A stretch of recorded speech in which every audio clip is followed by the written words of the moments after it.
Irmãos, eu quero hoje ministrar, eu estou ministrando uma palavra a respeito da depravação total do homem. Depravação total. Porque a depravação, ela não é 99%, ela é total. Total é 100%. Então, o homem, quando ele pecou, ele caiu em desgraça total. Né? E como a palavra é uma palavra muito importante, então eu ministrei ela, eu estou ministrando ela em 3 sessões. Né?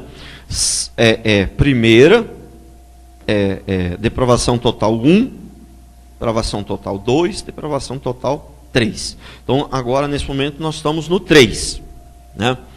Mas aí, para você entender bem a palavra, eu vou dar uma recapitulada nas duas. Vou tentar aqui meio que rapidamente dar uma recapitulada na primeira, na 1 e na 2, para você entender, senão de repente você não vai conseguir entender tanto. Amém?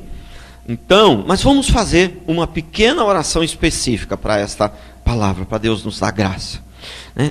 É uma pequena oração, mas nós temos que confiar que Deus ouve a nossa oração. Não é a beleza da oração, não é o tamanho, não é o tom da voz, é a fé. Eu creio, Deus, que o Senhor é fiel e por amor, né, a tua palavra mesmo, por amor à obra do Senhor que foi feita na cruz do Calvário, por amor ao teu nome, porque só o Senhor é bom, nós não temos nada de bom em nós. O Senhor pode me iluminar nesse momento para que eu possa ministrar debaixo de uma direção do Senhor. Mas também eu peço que o Senhor ilumine também o coração dos meus irmãos que estão aqui para entender a palavra da maneira correta, da maneira apropriada e que ela venha realmente fazer diferença, Deus, nas nossas vidas, Pai, em nome de Jesus Cristo. Amém. Amém. Então, eu quero começar, para começar, eu quero falar, essa frase é do Martin Luther King, né? Martin Luther King Jr., um pastor americano, né? Quem aceita o mal sem protestar, está cooperando com ele, né? Se você vê alguém ali, o cara está matando o outro ali, né? Você fala, mas eu tenho que ajudar. Mas peraí, os caras são tudo bandido, eu vou entrar lá e ajudar, eu vou morrer também. Então, tudo bem. De repente, você sente que não está além do seu alcance, mas de repente não dá para você ir lá, entrar no meio da luta, mas dá para você pegar o celular e ligar para a polícia. Quem sabe a polícia chega a tempo de salvar ainda, né? Você entendeu? Correto? Então, se você não faz nada, de repente você se torna meio que cúmplice daquilo ali. Né? Então, se você vê uma pessoa indo para o inferno, entendeu? Indo para o caminho errado, e você não fala nada para ficar de boa com todo mundo, você está sendo cúmplice daquilo ali. Então, uma coisa é você sair metendo a boca em todo mundo, falando bobagem sem ter certeza, falando mal dos outros sem ter certeza, e isso é uma coisa. Outra coisa é quando você tem certeza que a pessoa fazendo uma coisa errada, está indo para o inferno, você não pode julgar, não pode falar mal de ninguém, não. Espera aí.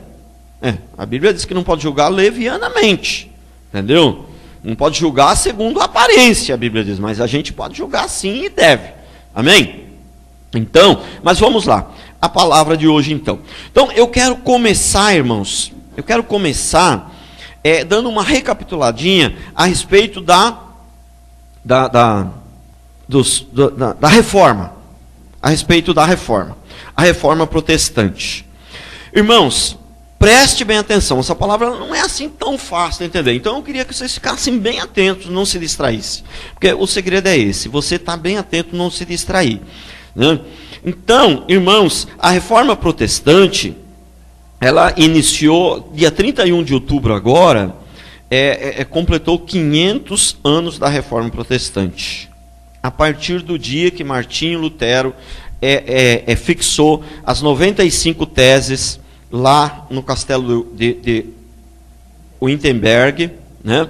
Lá no castelo de Wittenberg, ele fixou lá as 95 teses. Isso foi no dia 31 de outubro do ano de 1517. Então, completou agora 500 anos. Então, deixa eu falar uma coisa para vocês que é muito importante.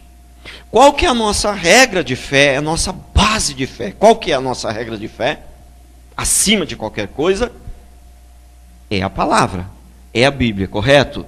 É os ensinamentos de Cristo, dos apóstolos, essa é a nossa regra de fé. Mas espera aí, vocês estão aqui para aprender comigo, não estão? Então também é fácil entender que também não é errado, e pelo contrário, é certíssimo eu também aprender com outros que vieram antes de mim, além da Bíblia, não aqueles que falam além da Bíblia, mas aqueles que pregam a Bíblia, que trazem de volta, né, o evangelho verdadeiro da Bíblia, porque a reforma, na verdade, o sonho ali de Martinho Lutero, que Deus colocou no coração dele, não era inventar uma nova religião, não é uma nova denominação, não é um novo segmento. O desejo dele era transformar a igreja onde ele estava, que ela voltasse às Sagradas Escrituras. Mas só que a igreja onde ele estava, que era a igreja católica, não aceitou isso. Aí por isso ele foi obrigado então a vir uma nova, né, uma nova igreja, não sei se pode dizer, não, uma nova igreja, mas um novo movimento ali e tal, que para pregar o cristianismo sem ser a igreja católica. Ele foi obrigado a sair, porque se na estrutura velha não dá, ele tem que entrar para uma nova estrutura. Mas inicialmente a ideia dele não era essa, a ideia dele era que a igreja católica voltasse às Sagradas Escrituras, né? E hoje o que acontece? Hoje nós não queremos uma nova reforma, mas nós queríamos que, meu maior desejo é que as igrejas hoje voltassem às Sagradas Escrituras, porque olha, as igrejas evangélicas estão muito longe das Escrituras hoje, na sua grande maioria, com raras exceções existem, mas são exceções, elas são muito distantes das Sagradas Escrituras. Foi o que aconteceu com Martinho Lutero na época, estavam muito distantes das Sagradas Escrituras. Então o que acontece? Esses homens de fé aí da reforma, muitos deles morreram martirizados, cortado o pescoço. John Hus, ele morreu queimado em praça pública, vivo, aos pouquinhos, para que o sofrimento fosse bem grande, para que a pessoa olhasse e visse e falasse, olha, se você fosse rebelar também, isso vai acontecer com você igual aconteceu com aquele ali. Você entendeu? E John Hus profetizou. John Hus, ele não era, na verdade, propriamente um católico, mas ele profetizou. Mas vocês vão me matar, mas virá um, ele não estava falando de Jesus não, ele estava falando de Martinho Lutero, virá um que vocês não vão poder matar. Por que não podia matar? Porque ele era da igreja católica, ele era um monge, você entendeu? E aí ficava mais difícil para eles, né? Porque alguns católicos concordariam, outros não e tal, né? Então ficou mais difícil. Então ele profetizou isso e acabou acontecendo. Então, nós não podemos, nós temos que nos voltar para a história da igreja. Nós temos que nos voltar, em primeiro lugar, às Escrituras. Mas também, nós temos que nos voltar à história da igreja. Grandes homens de Deus que morreram pelo Evangelho, que deram a vida pelo Evangelho. O que eles pregavam? Quando eles se reuniam? Era para juntar mais gente, era para a igreja crescer. Quando os grandes homens de Deus, eles se reuniam ali, eles se reuniam com qual objetivo? O objetivo deles era o quê? Para que a igreja subisse de 10 mil para 20 mil. Para que eram as reuniões deles? Era para arrecadar bastante dinheiro, porque com dinheiro nós ganhamos almas. Era com esse objetivo que esses homens de Deus que morreram pelo Evangelho, eles se reuniam? Não. Nós vamos estudar os reformadores, esses grandes homens de Deus que morreram pelo Evangelho, eles não se reuniam para isso. Nós vamos chegar lá e eu vou explicar. Então, Martinho Lutero foi o primeiro dos reformadores, mas já existia, antes de Martinho Lutero, muitos homens de Deus que queriam, que tinham esse mesmo pensamento que Martinho Lutero. Já existiu. Só que eles não conseguiram aplicar, não ganharam destaque. O primeiro que conseguiu ganhar destaque foi Martinho Lutero. Talvez ele foi um pouco mais ousado, ele era também um teólogo bastante conhecido, bastante famoso, ele era muito respeitado dentro da Igreja Católica, né? Então, por isso, talvez, através dele, foi que conseguiu. Mas já existia gente antes dele. Ele não foi o primeiro a se conformar com o falso evangelho. Ele não foi o primeiro ali que conseguiu realmente, né, trazer um efeito feito um impacto ali, né? E que essa reforma então se iniciasse mesmo na prática, né? E Martinho Lutero, ele morreu em 1000, né? Ele morreu em 1546. Ele morreu em 1546. Né? Ele era um monge, né, católico, agustiniano. Ele era nacionalidade alemão, por isso a reforma começou na Alemanha. E ele fixou essas 95 teses na igreja, né, de Wittenberg, nesse dia que eu já relatei para vocês, que fez o aniversário agora, dia 31 de outubro.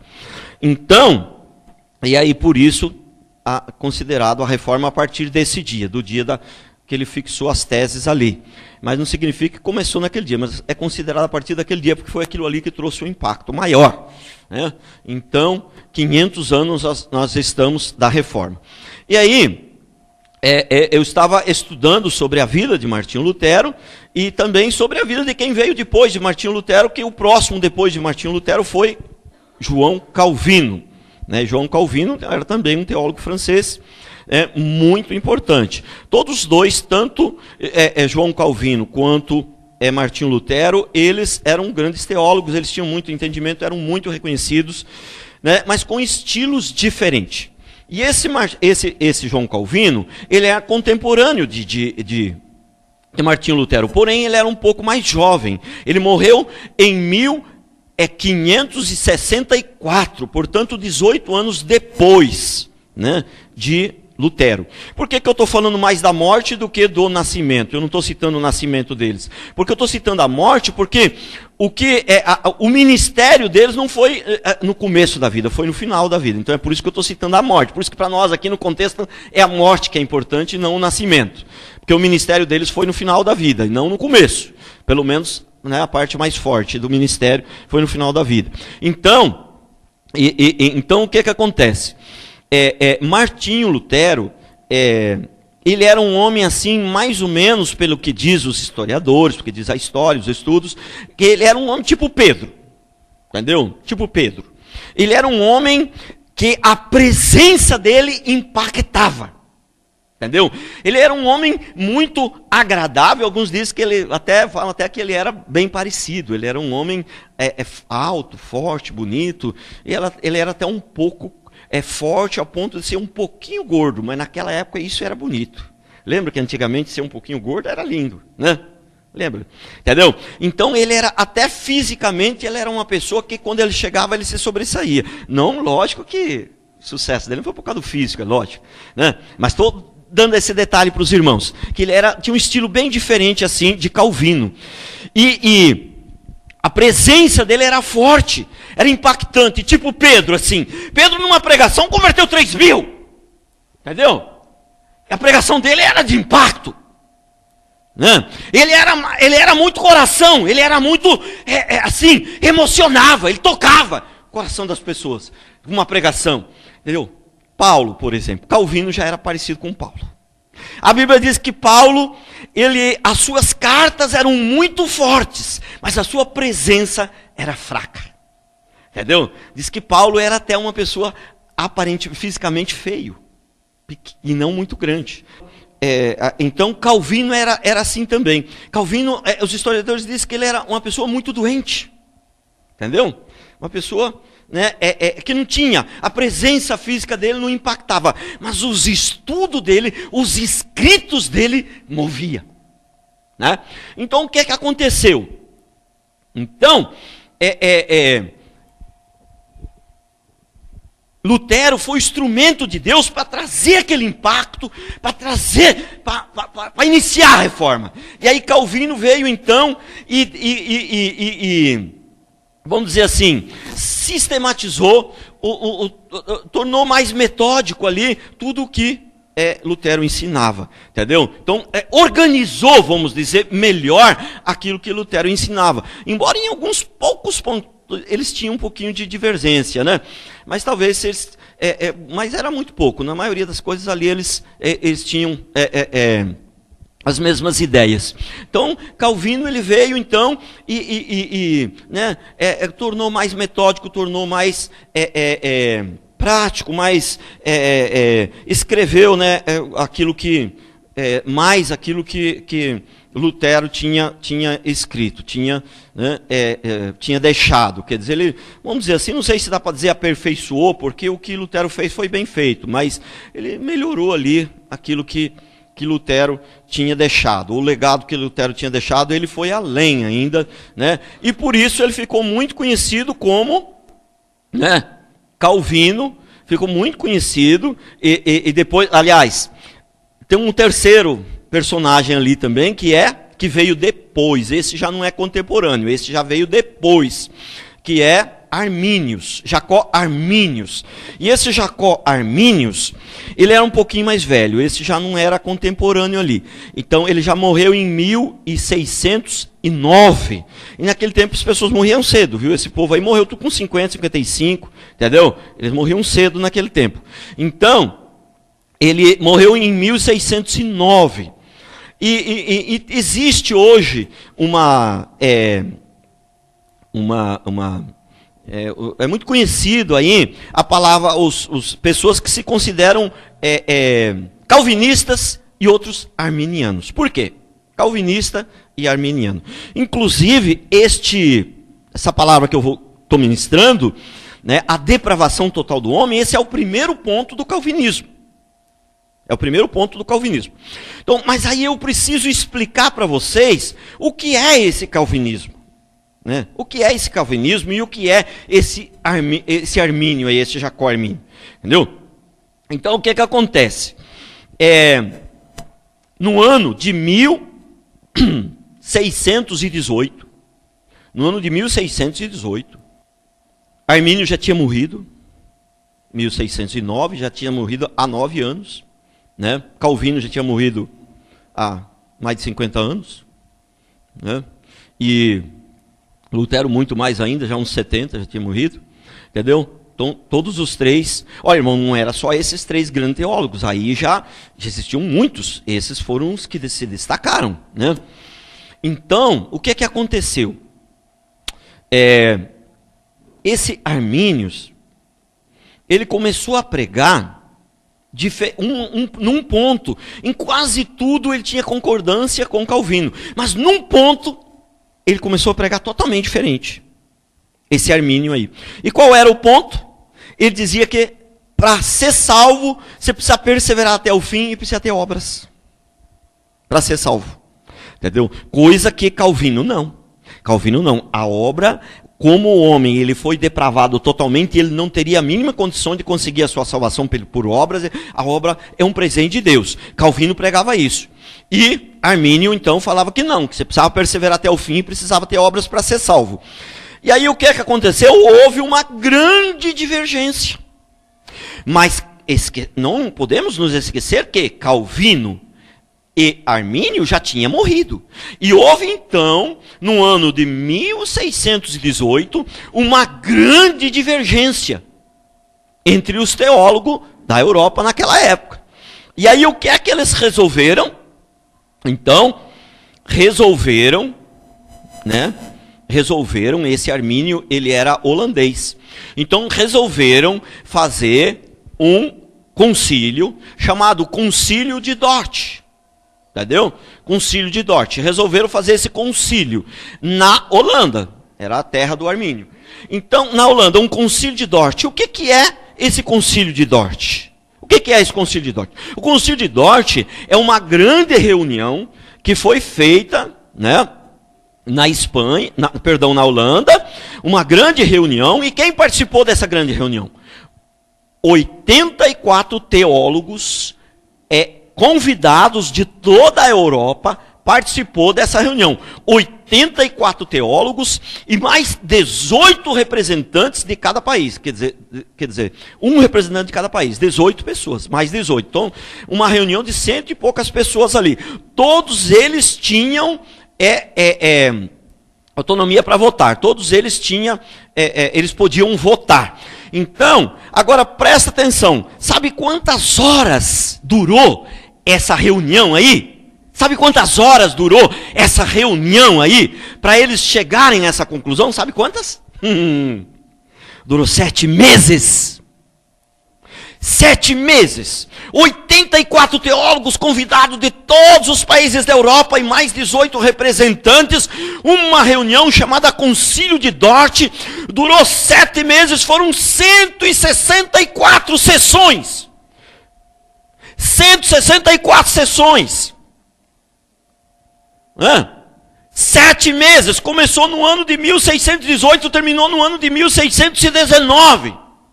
E para que foi esta reunião? Não foi para aumentar a igreja de 10 mil para 20 mil, não foi para aumentar as finanças da igreja, foi para decidir qual era a palavra verdadeira, qual era o que, né, para não pregar heresia. Era tanto temor que esse povo tinha de não estar pregando a verdade. E sabe, nesse concílio de Dort, nessa grande reunião, né? Sabe qual foi a decisão? A decisão foi que Armínios era herético. Armínios estava pregando falsamente. Essa foi a decisão que foi tomada nesse concílio de Dort. Então, muitas pessoas às vezes acham que, eu sou arminiano, eu sou calvino, acha que isso aí é uma decisão que foi tomada por Calvino ou por Armínio, entendeu? Não, entendeu? Inclusive esses 5 pontos do calvinismo não foi Calvino que inventou. Eles chegando então a essa decisão que Armínio era herético, estava pregando errado, então eles fundaram ali, vamos dizer assim, escolheram, vamos dizer assim, não sei qual que seria a palavra mais exata, os 5 pontos do calvinismo. Mas quem escolheu esses 5 pontos do calvinismo não foi Calvino. Calvino já tinha morrido há bastante tempo. Foi esta reunião, foi o Sínodo de Dort que escolheu, que fez, determinou. Por quê? Porque como eles tinham chegado à conclusão que Armínio era herético, o que ele estava pregando era errado, que o homem não perde a salvação, não tem como ele perder, porque eu sempre ensino aqui, se Deus desse a oportunidade de nós, durante 1 minuto, nós cuidar de nós, e a gente, olha, durante esse minuto, se vocês fizerem alguma coisa errada, vocês vão perder a salvação. Todo ser humano da face da terra perderia. 1 minuto só seria o suficiente para todos nós perder a salvação. Entendeu? Então não existe esse negócio de perda de salvação. Não existe. Quem quer enganar você, não é só o diabo não. É o seu coração também, é o nosso coração. A Bíblia diz que o nosso coração, ele é desesperadamente corrupto. Ele fica em desespero para te corromper. Quando você não está conseguindo, ele começa a ficar desesperado para te corromper. O nosso coração, ele é desesperadamente corrupto. Entendeu? Então o nosso maior adversário não é nem o diabo, o nosso maior adversário somos nós mesmos, se a gente não estiver cheio da palavra, se a gente não estudar, entendeu? Conhecereis a verdade vos libertará. É a palavra que nos protege, ela que nos livra do mal, ela que nos afasta do diabo, ela que nos dá força para vencer o diabo. Entendeu? A palavra de Deus, mas tem que ser interpretada corretamente. Tem alguma coisinha da palavra lá, escatologia, coisas do futuro, que às vezes é um pouquinho difícil de entender e tal, um irmão pensa um pouquinho diferente e tal, você tem que respeitar. Mas é pouca coisa, e é mais coisa a respeito do futuro, que muitas vezes o futuro, nem sei se Deus quer que você saiba tudo que vai vir no futuro, correto? Mas 95% da palavra está bem claro, e não tem duas verdades. Você interpreta assim, entendeu? Então eles chegaram a uma conclusão que não tinha. Ou Armínio estava certo, ou Calvino estava certo. Um dos dois tinha que ser considerado herético. Porque não tem como os dois estar certo. Porque a palavra é só uma, não tem duas palavras. Eu creio de um jeito, está certo. O outro creio do outro, está certo. Mas peraí. Um fuma maconha e está certo. E o outro, entendeu? Violenta a criança e está todo mundo certo.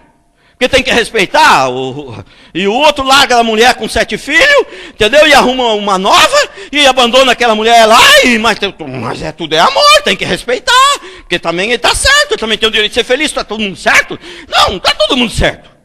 A verdade é uma só. E se você estiver fora dela, você vai acabar tendo consequência. Não existe esse negócio, está todo mundo certo, e tem que respeitar todo mundo, bem, tem que respeitar todo mundo, mas não nesse sentido. Amém? Então, esse concílio de Dort foi na verdade, esses tipos de concílio, de reuniões lá, tiveram várias, mas esse foi o primeiro, e eu acredito que o mais importante, né? Mas teve muitos outros também. Amém?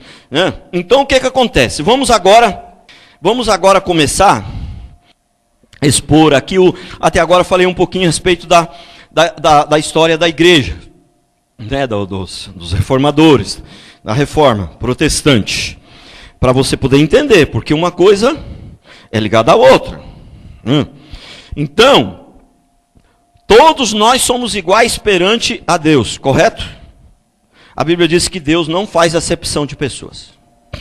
E toda vez que você ouviu alguém falar que Deus não faz acepção de pessoas, em que sentido foi que a pessoa falou para você? Que Deus é bom, que você tem que amar todo mundo, que você tem que né, ajudar todo mundo, não é nesse sentido? É. Mas a Bíblia não fala que é nesse sentido. Entendeu? Olha ali, ó. Versículo 11. Porque para com Deus não há acepção de pessoas. Correto? Com Deus não há acepção de pessoas. Lemos o versículo isolado. Agora vamos ler ele dentro do seu contexto. Entendeu? Olha lá. Glória, porém, e honra e paz todo aquele que pratica o bem. Ao judeu primeiro e também ao grego. Porque com Deus não há acepção de pessoas. Assim, pois, todos os que pecaram, sem lei também sem lei perecerão. E todos os que com lei pecaram, mediante a lei serão julgados. Então eu não estou dizendo que o texto também não fala em relação às coisas boas.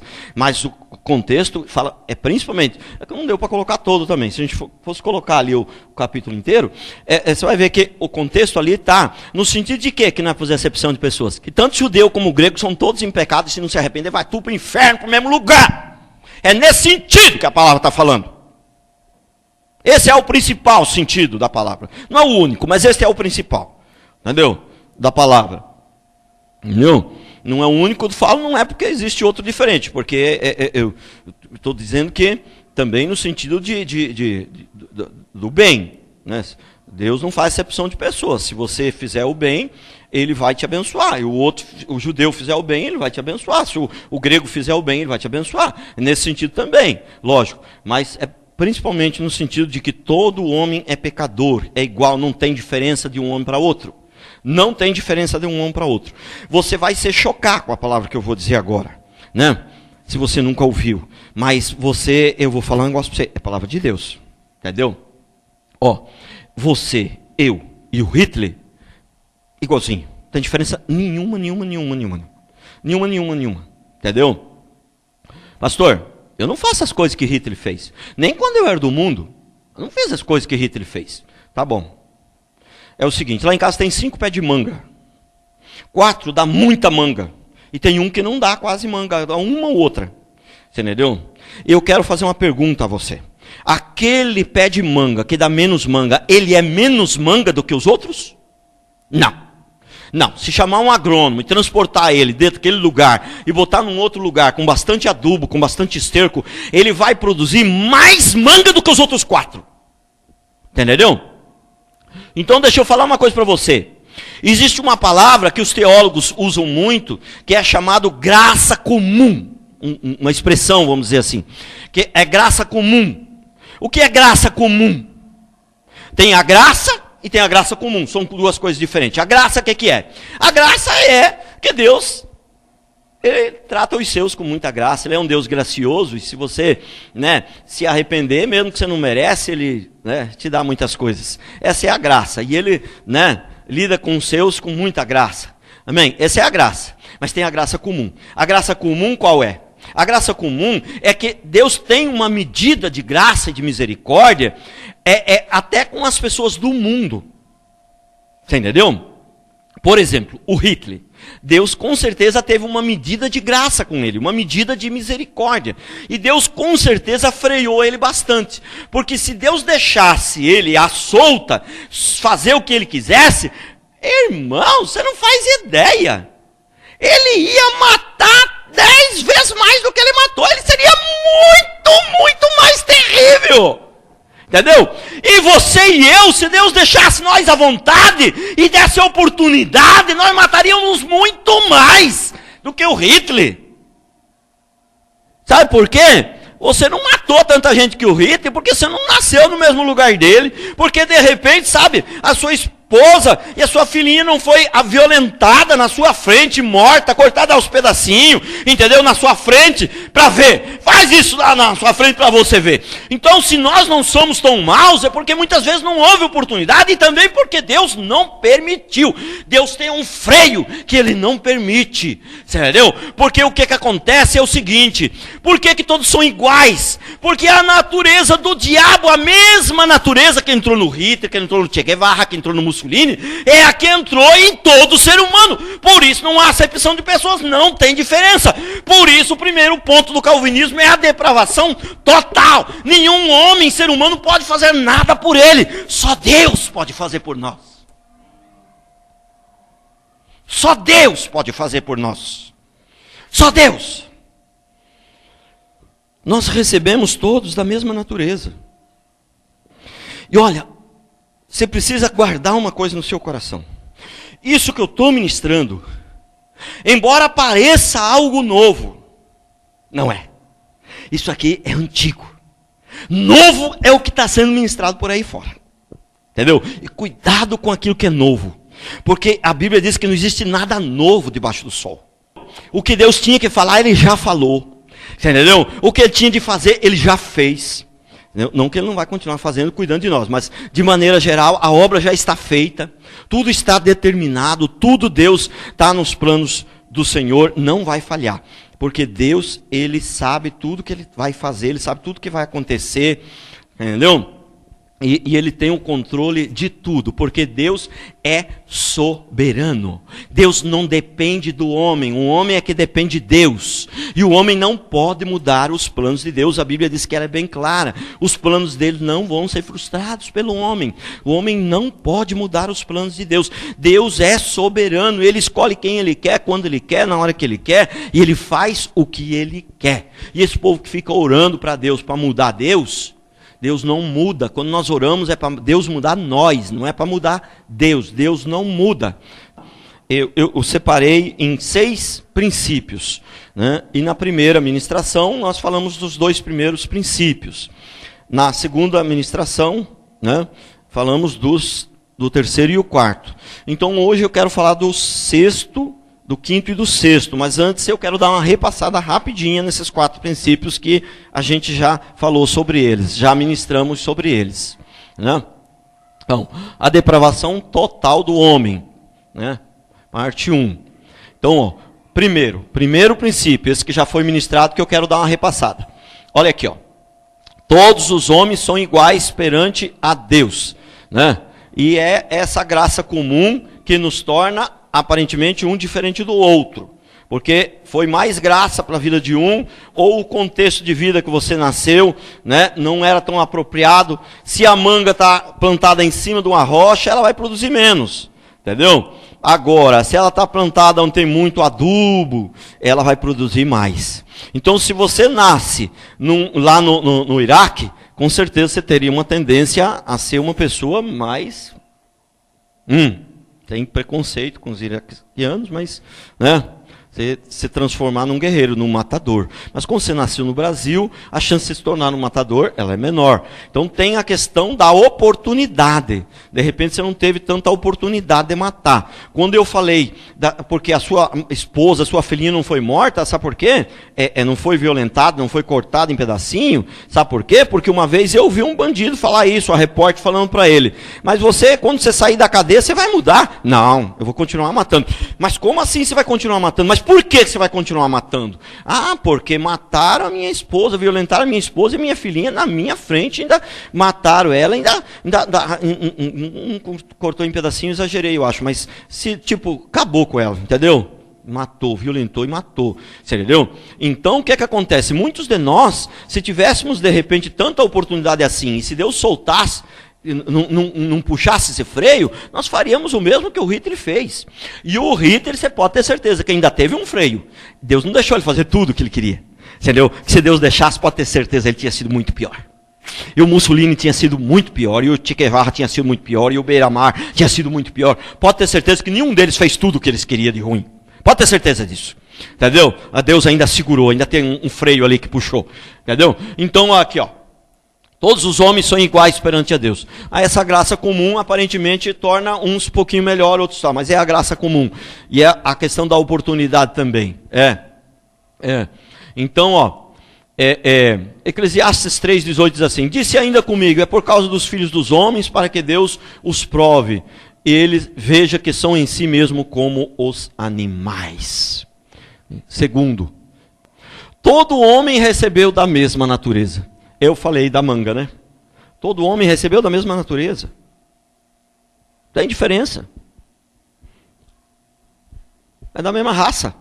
Não tem jeito. Raça maligna.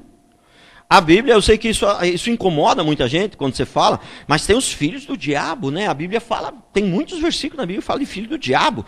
Mas eu sei que os crentes de hoje, se você falar em filho do diabo, nossa, que igreja lá não é de Deus não, aquele povo lá é do inimigo. Entendeu? Mas está na Bíblia, né? Tem muitos textos que falam que, né, dos filhos de Deus e os filhos do diabo. E quem são esses filhos do diabo? Os demônios, lógico, também, mas o ser humano também. Ele está falando de ser humano. Deus não está falando só do capeta. Pois outrora éramos trevas, porém agora sois luz no Senhor. Andai como os filhos da luz. Né? E estando nós mortos em nossos deleitos, nos deu vida juntamente com Cristo. Pela graça sois salvos. Quer dizer, nós somos salvos pela graça. Mas a gente estava morto. Ele diz que Ele que nos deu vida. Entendeu? E estava morto. Um morto não pode fazer nada, irmãos. Um morto não pode fazer nada, nem por ele e nem para uma outra pessoa. Entendeu? O morto não pode fazer nada. Por isso a salvação é um presente de Deus. E ela é um presente de Deus. E ela é de graça. E se é Deus que deu, Ele não vai tomar de volta. Deus não vai dar um presente para você e tomar de volta. E toda obra que Deus faz, Ele faz ela perfeita. Não tem falha, não tem erro. Todos aqueles que Deus me deu, nenhum se perdeu, diz a palavra. Entendeu? Nenhum se perdeu. Então eu falo para vocês, nós não somos salvos pelas obras, mas nós somos salvos para as obras. Quem é salvo vai ter obras. O irmão leu aqui o texto. Se você diz que tem fé, mas não tem obras, essa sua fé é morta. Se alguém diz que é salvo, mas não tem uma boa conduta, ele não é salvo, é mentira. A Bíblia diz que quem nasceu de Deus não pode viver na prática do pecado. Santo Deus, criatura, por que não quer entender? Porque Deus fala e não quer entender. Existe coisa mais clara do que isso? Aquele que é nascido de Deus não vive na prática do pecado. A Bíblia diz, aquele que é nascido de Deus vence o mundo, está escrito. É claro, tem alguns textos que são claros. Quem é que vence o mundo senão aquele que é nascido de Deus? Portanto, não existe alguém que é nascido de Deus e vive atolado no pecado e vive na desgraça. Não existe. Por que o homem não quer se render? Ele se rende 50%, se rende 70%, se rende 90%, se rende até 99%. Mas por que o homem não se rende 100%, meu Deus? Santo Deus, Deus tudo é o Senhor, eu sou nada, eu sou 0,0, nada. O Senhor é tudo, por isso continua cuidando de mim. Por que não se rende de uma vez 100%, meu Deus? O ser humano se rende, mas não 100%. Difícil. Só se rende 100%, sabe quando? Quando Deus fala, eu vou fazer você se render. Só nessa hora. Por si só, ser humano nenhum tem capacidade para se render 100%. Por isso, busca, ora para Deus mudar a sua vida e vai conhecendo a palavra, porque a própria palavra, ela pode fazer você se render. Porque a palavra é o próprio Deus. Amém? Amém? Então vamos lá. Aqui Mateus 13:38. O campo é o mundo, a boa semente são os filhos do reino, e o joio são os filhos do maligno. Em outras palavras, o filho do diabo. E quem é o joio? Pessoas que estão dentro das reuniões da igreja que não se converteram. São os filhos do diabo. Entendeu? Você vai ficar nervoso comigo porque eu falo que tem gente que é filho do diabo? Ué, mas está escrito ali. É a palavra de Deus que está dizendo, não sou eu. Pastor, mas essa palavra é forte. Não, aqui não tem palavra forte nem fraca. Aqui tem a palavra de Deus verdadeira.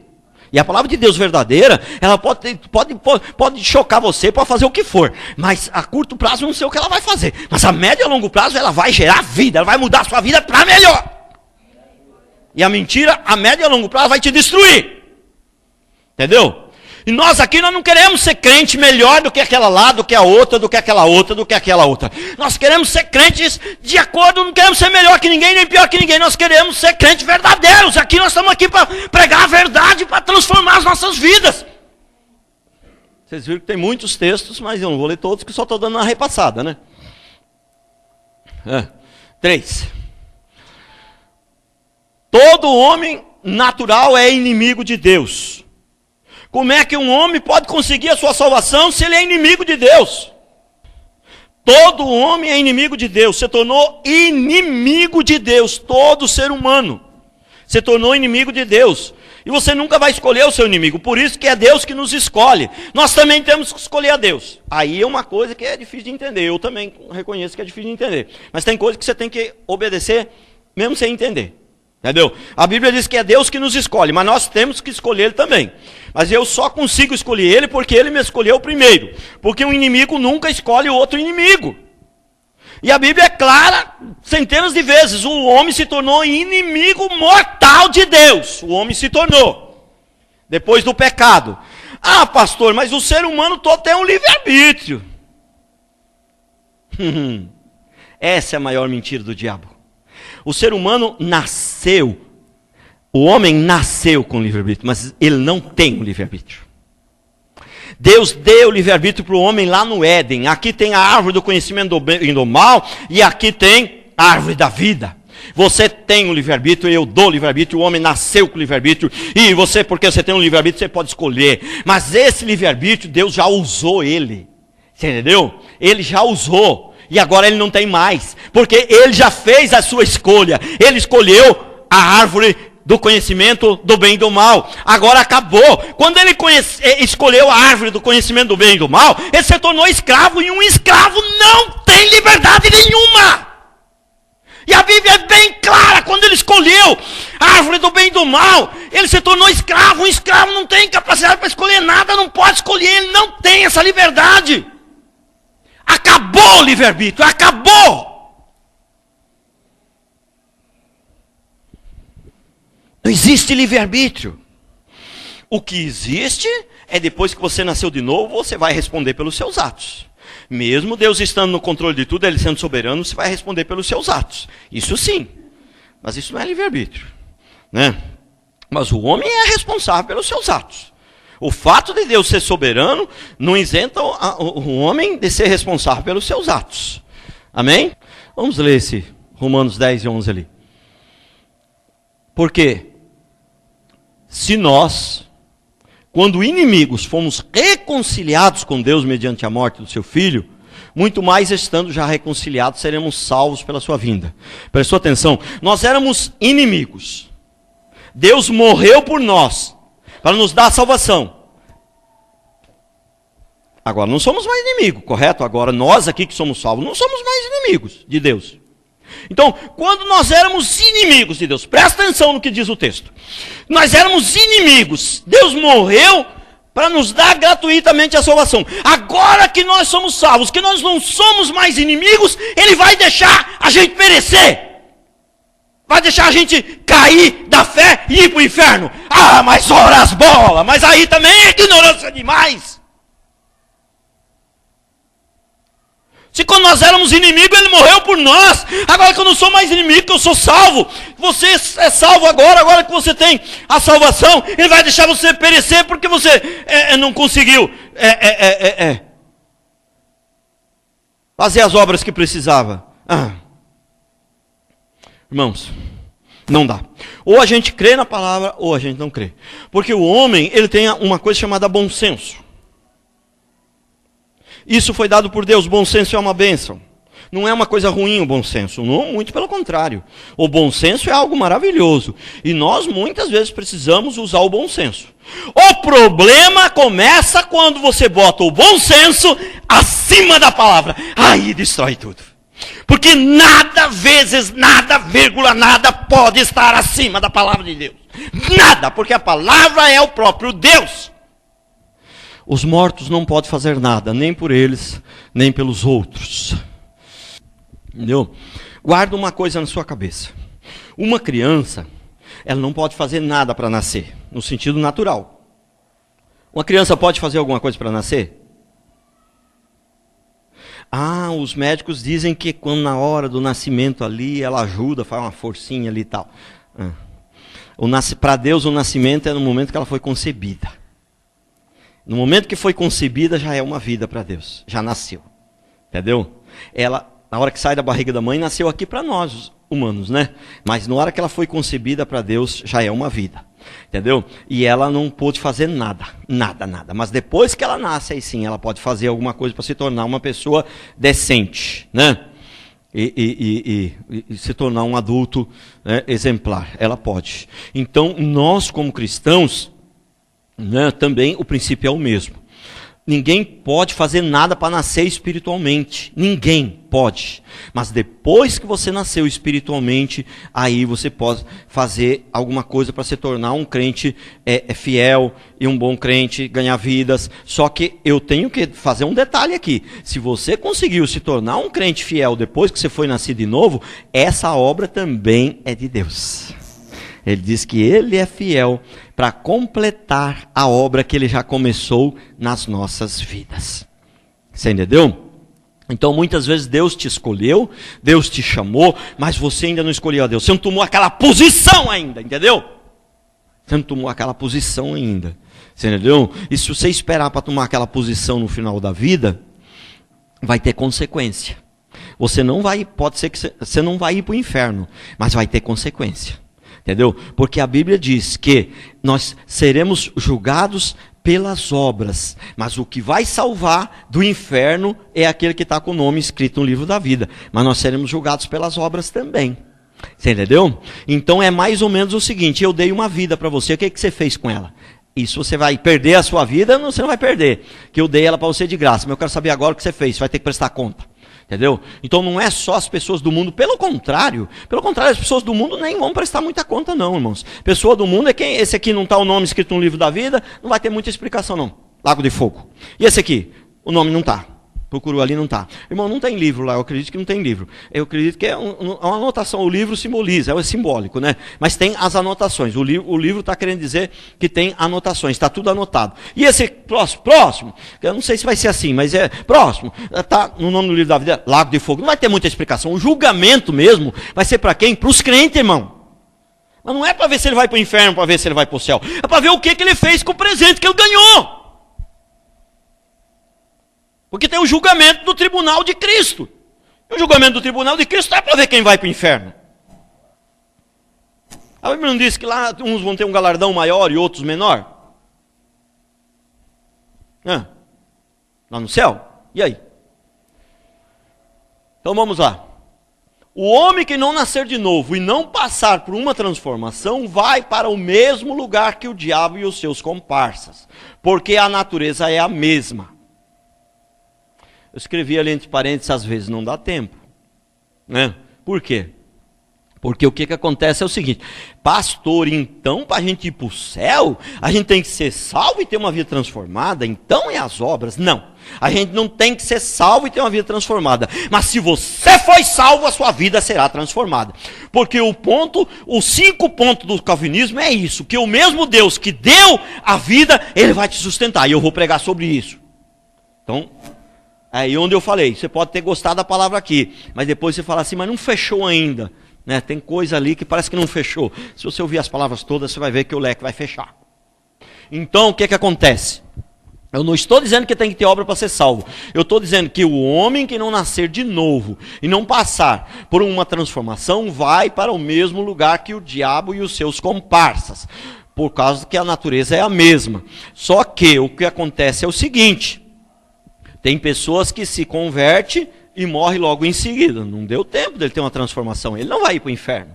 Entendeu? Por quê? Porque você não precisa de obra para ser salvo. Mas quem é salvo, se ele permanecer vivo em carne e osso, vai ter que ter obras. Porque a fé sem obras é morta. Entendeu? É difícil de entender? Não é tão difícil assim. Entendeu? Se Deus abrir o nosso entendimento, não é tão difícil assim. Entendeu? Então o que acontece? Mas o que eu estou querendo dizer com esse princípio?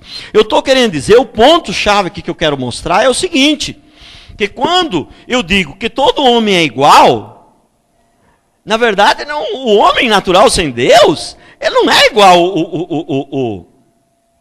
Ele não é igual o Hitler. Ele é igual o próprio Satã, é pior um pouco. Porque vai para o mesmo lugar. E Deus vai mandar um povo bonzinho para junto com o Satã lá. Você vai mandar tudo para tudo para o mesmo lugar, porque é todo mundo da mesma laia. Você acha que é forte dizer que o homem é tudo igual? Que a gente também é um Hitler em potencial? Você acha que isso é forte? Mas isso ainda é pouco. A gente é um demônio em potencial. A gente não mais, porque nós nascemos de novo. Estou falando do ser humano, que não nasceu de novo, sem Deus. Vai para o mesmo lugar, porque é da mesma laia, porque é o mesmo que o Satã merece, é o mesmo que quem não tem Deus merece. O cacique é o mesmo, porque são da mesma laia, são da mesma família, são da mesma raça. Por isso que vai tudo para o mesmo lugar. Se o homem sem Deus fosse um pouquinho melhor que o Satã, e tinha um inferno para o Satã, e tinha um outro inferno melhorzinho para os homens. Mas é um inferno só, para todos no mesmo lugar. Provérbios 16:4. O Senhor fez todas as coisas para determinados fins e até o perverso para o dia da calamidade. Entenda do jeito que você quiser, não vou nem explicar. Mateus 25:41. Então o rei dirá também aos que estiverem à sua esquerda: apartai-vos de mim, malditos, para o fogo eterno preparado para o diabo e seus anjos. Isso aí são filhos do diabo. Aí está falando de ser humano. 2 Pedro 2:4-6.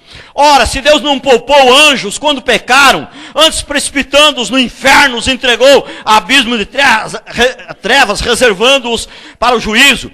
E não poupou o mundo antigo, mas preservou a Noé, pregador da justiça, e mais 7 pessoas, quando fez vir o dilúvio sobre o mundo ímpio, reduzindo a cinzas as cidades de Sodoma e Gomorra, ordenou a ruína completa, tendo-as posto como exemplo a quantos venham a viver impiamente. Entendeu? Ele destruiu esse povo todo, ainda fala no final do texto que pôs isso como exemplo para todos aqueles que vêm ter uma vida ímpia, vai para o mesmo lugar. Você não poupou os anjos, ele vai poupar o homem. Não, a palavra é forte, pastor. Eu não quero saber se é forte. Eu quero saber que é o seguinte: ou a gente crê na palavra ou a gente não crê. Ó, os covardes não entrarão no reino dos céus. Mateus 10:28. Não temais os que matam o corpo e não podem matar a alma. Temei antes aquele que pode fazer perecer no inferno tanto a alma quanto o corpo. Apocalipse 20:13. Deu o mar os mortos que nele estavam. A morte e o além entregaram aos mortos o que neles havia. E foram julgados um por um segundo as suas obras. Então a morte e o inferno foram lançados para dentro do lago de fogo. Esta é a segunda morte, o lago de fogo. E se alguém não for achado escrito no livro da vida, esse será lançado para dentro do lago de fogo. O que vai salvar é o livro da vida. Agora, isso não isenta que você vai ter que prestar conta das suas obras. Mas isso, a prestação de conta das obras não é para efeito de salvação. A efeito de salvação é o nome está escrito no livro da vida. Entendeu? Então o fato do nome estar escrito no livro da vida não significa que você não é responsável pelos seus atos. Que você não vai ter que dar explicação pelo que você fez de errado. Correto? Olha, João 5:24. Em verdade vos digo: quem ouve a minha palavra e crê naquele que me enviou tem a vida eterna. Não entra em juízo, mas passou da morte para a vida. Não entra em juízo. Ele não vai ser julgado para a condenação, entendeu? O julgamento dele é para ver as obras, entendeu? Mas não é para ver se ele vai para o céu ou se vai para o inferno. No juízo, ele não entra em juízo. E olha o texto aqui, o que eu sempre falo, irmãos. Se você é crente mesmo, se você nasceu de novo, se você tem essa fé em Deus, você nunca pode pensar que você vai ser salvo. Porque se eu pensar que eu vou ser, aí tem jeito de perder. Então, eu não vou ser salvo, eu já sou salvo. Simplesmente isso não tornou real, ainda não se materializou, vamos dizer assim, não sei se essa é a expressão mais correta. Mas eu já sou salvo, porque a palavra não diz que você vai ter a vida eterna. Ela falou que você tem a vida eterna. Em verdade vos digo, quem ouve a minha palavra e crê naquele que me enviou, tem a vida eterna, e não vai ter. Irmãos, Isaías 64:6. Mas todos nós somos como o imundo, e todas as nossas justiças como trapo de imundícia. Todos nós murchamos como a folha, e as nossas iniquidades como o vento nos arrebatam. Irmãos, eu vou falar um negócio para você. Eu tenho um carinho tão grande. Quando eu me converti, irmãos, eu ia pregar nas igrejas da Assembleia de Deus, e era uma bênção, sabe? Era um povo tão amoroso, um povo fervoroso, um povo que chora, que geme, entendeu? E eu gostava tanto das igrejas da Assembleia de Deus, e gosto até hoje, tenho até um carinho especial pelas igrejas da Assembleia de Deus. Acho que ainda é a menos pior que tem por aí, né? Entendeu? Mas deixa eu falar uma coisa para você. Quem, né, inventou esse negócio de que perde a salvação foi Jacó Arminius, né? Mas quem disseminou isso aí, né, acabou todo mundo caindo nessa daí, foi principalmente as igrejas da Assembleia de Deus há 100 anos atrás, né? Entendeu? É uma mentira do diabo, do capeta, esse negócio que perde a salvação, porque é o seguinte, na pior das hipóteses, quem crê que perde a salvação, ele vai servir por medo. Não é errado você ter medo, mas você não pode servir a Deus só por medo. Você tem que servir a Deus por amor, você tem que se render totalmente.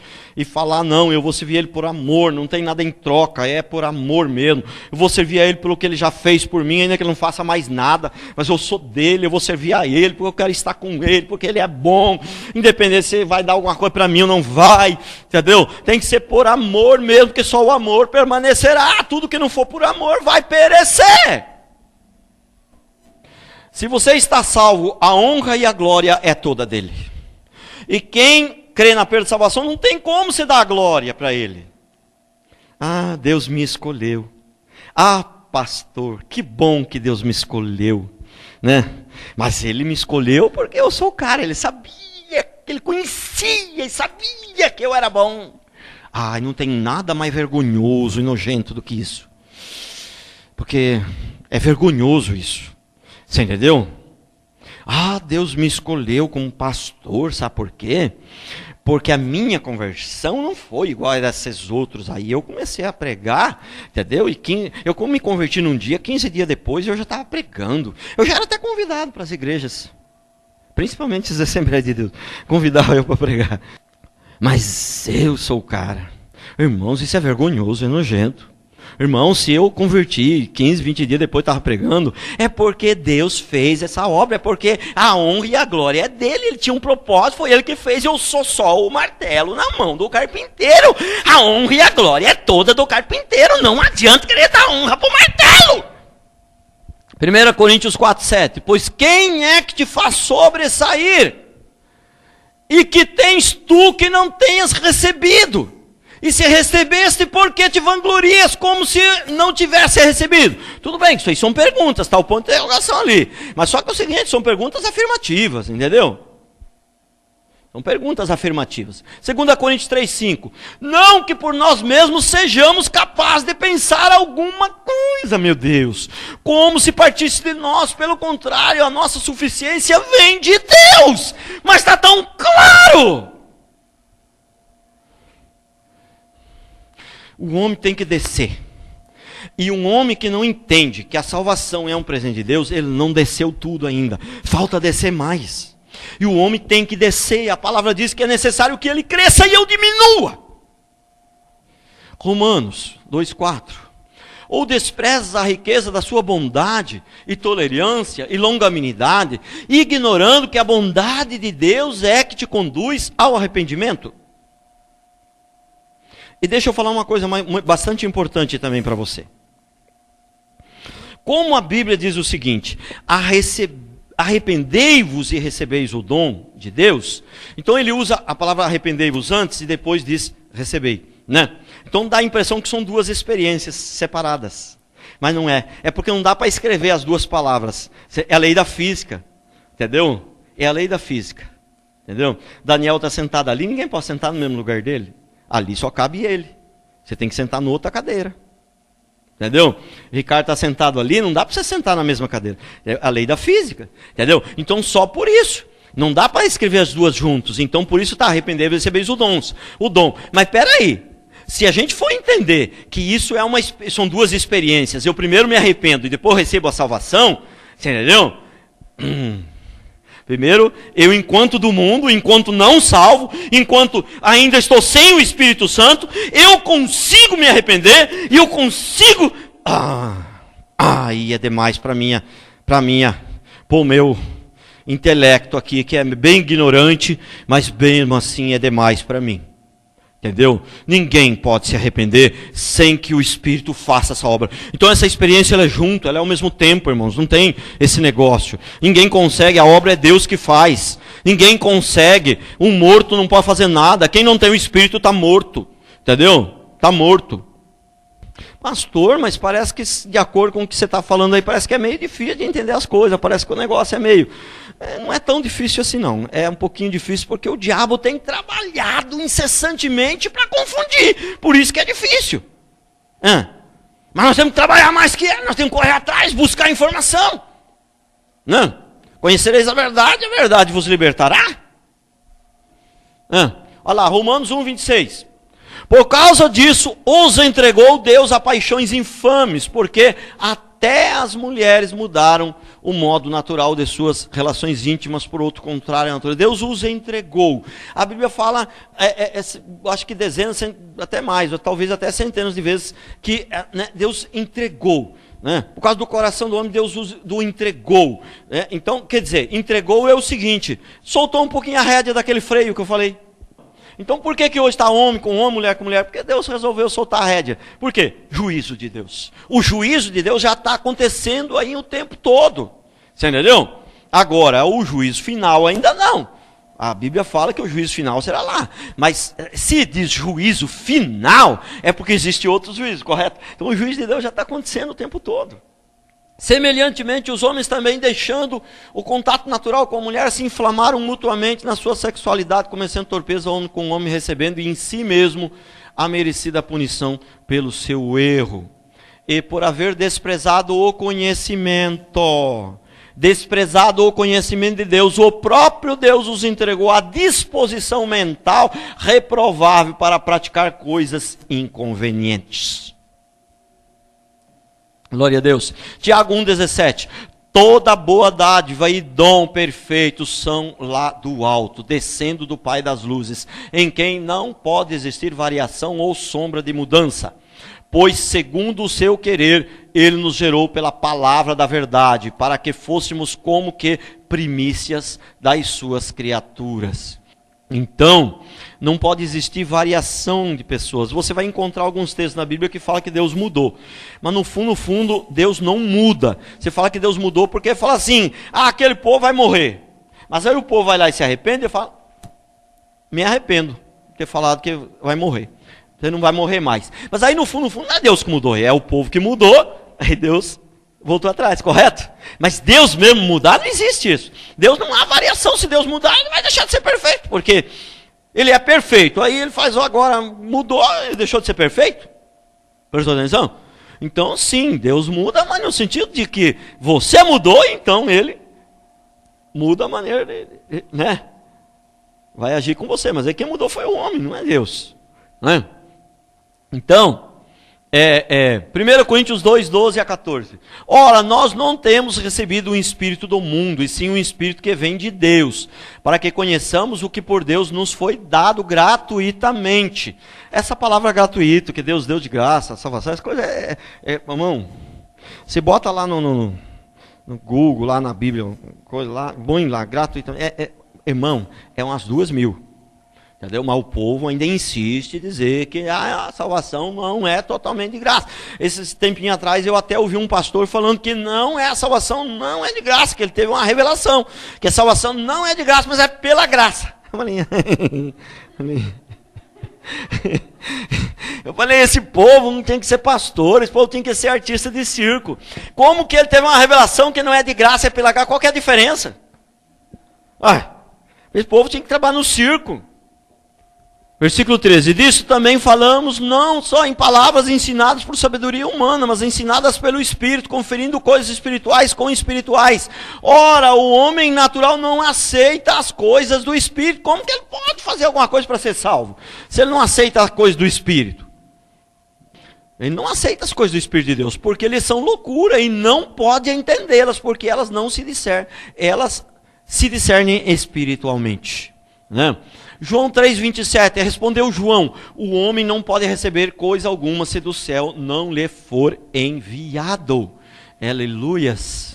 Louvado seja o nome do Senhor.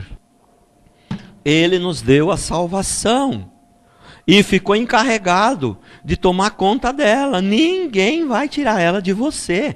Por quê? Não é porque você que não vai impedir alguém de tirá-la de você. Ninguém vai tirá-la de você porque o Senhor Jesus está tomando conta dela e não vai deixar. Ele diz assim: os que o Senhor me deu, nenhum vai se perder. Eu conheço as minhas ovelhas, elas me seguem, ninguém vai arrebatá-las da minha mão. Glória a Deus. Vamos fazer uma oração